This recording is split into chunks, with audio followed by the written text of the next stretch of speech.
Happier Than Ever by Billie Eilish. Matt, my friend, What's up? the mic is yours. Cool. Well, as the local correspondent for female-led music as well as sad boy music, it really felt like a perfect combination for me to get to weigh in on Billie Eilish. Even all of that being said, I didn't listen to her first album until this previous week, and I really enjoyed it. I'm a big fan of Lorde, so very similar to that. I think whereas Lorde, some of her songs vary between medium energy to medium high energy, Billie Eilish is pretty much low energy to lower energy, which is not, I can understand why it's not everyone's thing, but this new album, Happier Than Ever, I don't know why I lost that.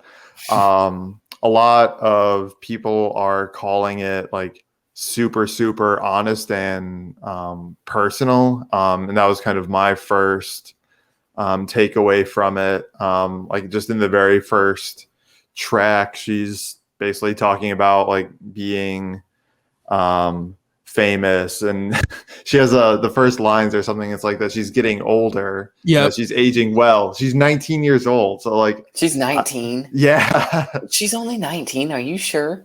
Yeah. What? Yes. The she's hell? a youngin. She's like the last year at the Grammys. She like broke the records for being like the youngest person to like ever win, or like the amount of awards she won. No idea. Yeah, but like, so she's that old, but she's like coming up, and it's like these aren't necessarily like new thoughts or anything, but like a few lines after that, she says like, things I once enjoyed just keep me employed now, and it's like, damn, it's not like a necessarily like a new thought, but I think like it's done really well. I think the production on this album is the sort of sweet spot of cohesive, but also there's like different sounds. Like there's Billy Bossa Nova, that's kind of like a more of like a little bit of a jazzy track, and there's some basically like singer songwriter like acoustic guitar things, but overall it's just kind of an album about just very sort of well-worn second album things, like sort of the pressure of being famous, and that's how that affects like all of the rest of her life, romance and just stuff like that. Sorry, stuttering a little bit, just pulling up the album just to look at some top tracks. I really like My Future. That was one of the lead singles, and it's kind of interesting because it starts really slow and reflective, but then literally at the midpoint it switches to like a lot more upbeat, and it's just sort of about the flip sides of like being by yourself, or how it's like sad and melancholy, but also like exciting. And it's like, I don't know, it's kind of cool. NDA is a song that is getting a lot of play. I'm not crazy about it, but I'm into it. But yeah, overall, I gave it a 4 out of 5. I think she's it's always hard with I think she's an album artist as opposed to a singles artist. So I think it's kind of difficult to give you like, definitely these tracks are ones to like get into, if they're not quite working. If you're just not quite digging it, like listening to it front to back. So I can't quite do that, but I just encourage you to give it a shot.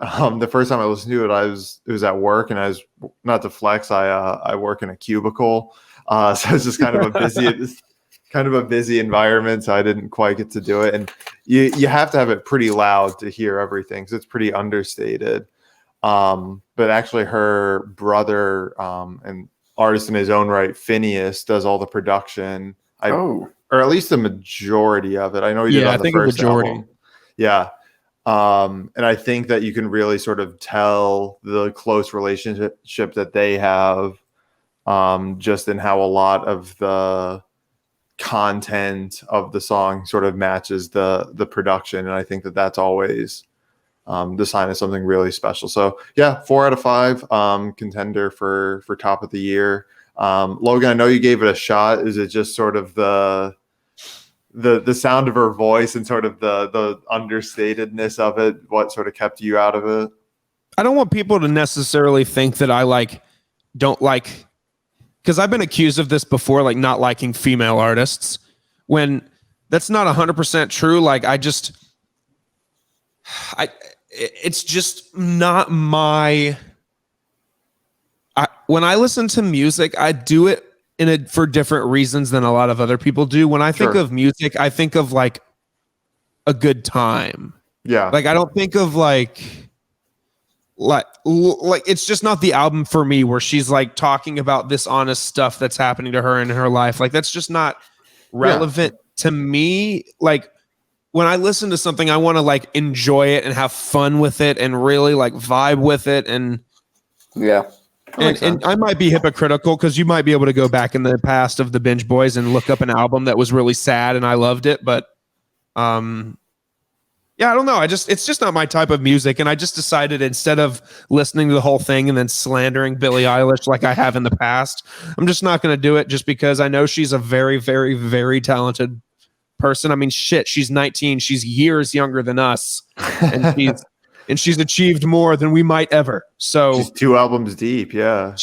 She's already 2 albums ahead of me. So, yeah, I just know it's just not my type of my forte. Yeah, I got you. I wasn't trying to, do some gotcha journalism. No, because Pearson, when Pearson was the host, Pearson is in love with Billie Eilish as well, and he always was like, "Please, you got to try it. You got to try it." And I was like, I do try it. I just can't get into it. Yeah, I try it every time. I do try every time. I'm like, this is the one. This is the one where I'm going to get hooked on Billie. But nah, not for me, my friends. Sure.